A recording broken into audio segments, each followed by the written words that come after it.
mapping the world's most precious resource. Of course, that immediately poses the question, what is the world's most precious resource? And I'm guessing for some of you it might be gold or diamonds, and for some of you it might be oil or gas, maybe.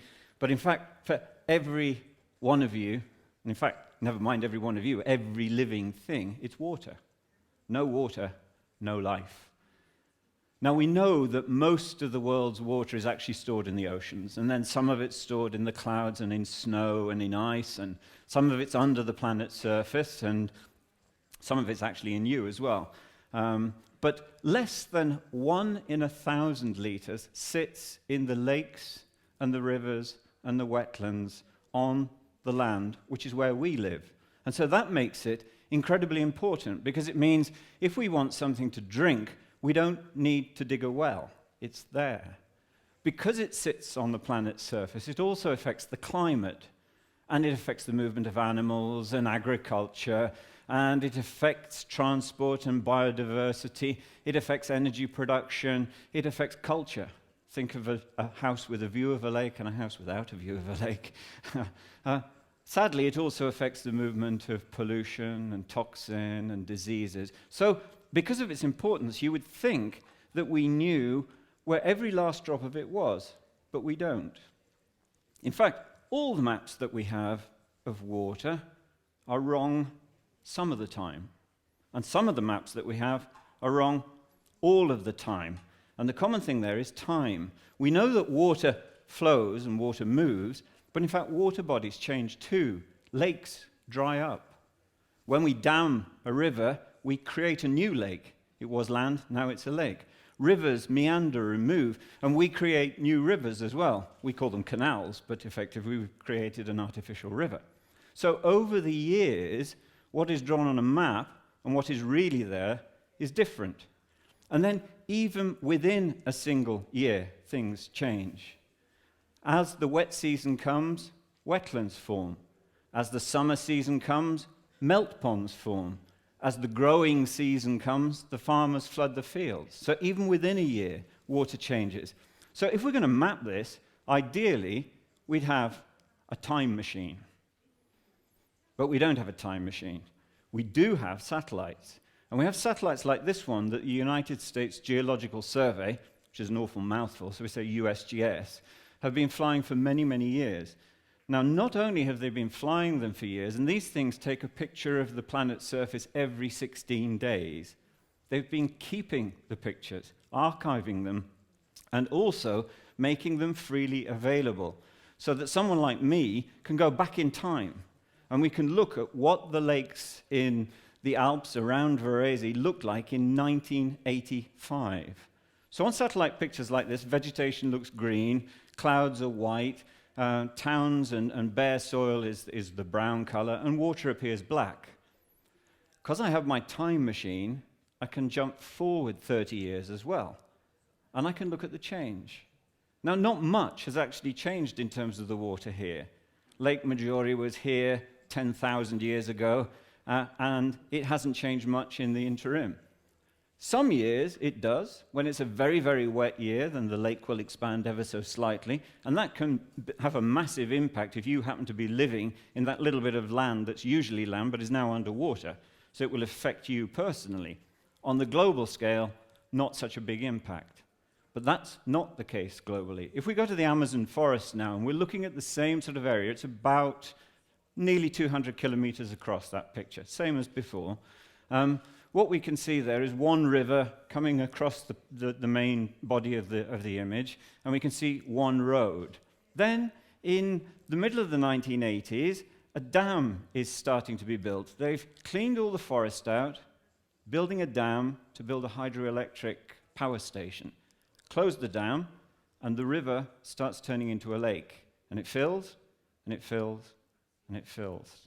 And over the space of 2 years, we flood 2,500 square kilometers of forest. Used to be forest, now it's lake. If you want to see that continues for the next 30 years, that lake's still there today. It wasn't there in 1985. Now we have a lake that if we moved it to the Alps, it would be that big. It would fill everywhere from Milan up to Switzerland, and it wasn't there 30 years ago. So things are changing. Now, here's our first problem. These satellites are measuring light, color, effectively, and water isn't one color. It depends on what's in it and what's under it. So it's a huge challenge to map it globally. Second problem we face is when you look at the planet from space, there's a lot of stuff that isn't water that looks like water. So you have to resolve this confusion. And I work with some very smart people at the Joint Research Centre who've been capable of doing that. So we've resolved that problem. That leaves us a second problem. We've not got to do this once. If we're going to cover the whole planet, we've got to do it 3 million times to build up that time series, that time machine going back 30 years. And that's a big computational task. If we'd had one computer, we'd have to switch that computer on when Charlemagne conquered Saxony in 804 and leave it running 24 hours a day, 7 days a week, 365 days a year for 1,200 years. It's that much computer time. Now, we also work with some pretty smart people at Google's Earth Engine, and they got our expert system to run not on one computer, but on 10,000 computers. So we were able to take all those satellite images and turn them into a unique set of maps, which now include time. So the intensity of the blue, this is a river in India that you can see, the intensity of the blue is directly proportional to the amount of time that that location has been underwater. So if it's bright blue, it's been always water for 32 years. Where it's a lighter color, it's been underwater for less time. Because it's digital, we can actually turn that into maps of change. So the black areas on the map is where there has been no change over 32 years. The red is where it used to be water, and now it's land. And the green is where it used to be land, and now it's water.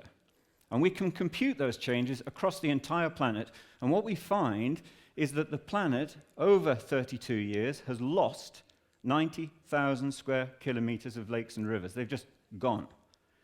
Now, if you just think for a moment that the European Union has 86,000 square kilometers of permanent lakes and water, we'd lose everything in 32 years. We haven't lost all our water, but other parts of the world have. And when we look at the planet in the global context, we find that most of that loss is concentrated. Kazakhstan and Uzbekistan have lost the Aral Sea. Afghanistan and Iran have lost the Hamun wetlands. Iran has lost Lake Urmia, and Iraq is losing all of the lakes around Baghdad. Now, it's not just the scale of the loss, it's the speed of the loss. If we zoom in on the lakes near Baghdad and we look at what it was like in 1985, a full lake. 15 years later, the islands have got a little bigger and the lakes contracted slightly, but not much change. But look what happens in the next 15 years. Between 2000 and 2015, the lake has gone. So it's the speed of the change as well. And of course, that has a massive impact on people's lives. In fact, it has a massive impact on all life. But so, too, does the inverse. Getting more water, increasing water. We tell ourselves we need dams, we need them for the hydroelectric, and we need them for irrigation. But when you build a dam, you change everything. You change everything above where the dam's built and below where the dam's built. And when we look at that on the planetary scale, we do not see the same concentration because many people are building dams. We have our friend Balbina in Brazil, but that's just one of many dams that Brazil has built. US has built dams. Sudan has built dams. Spain has built dams. Turkey has built dams.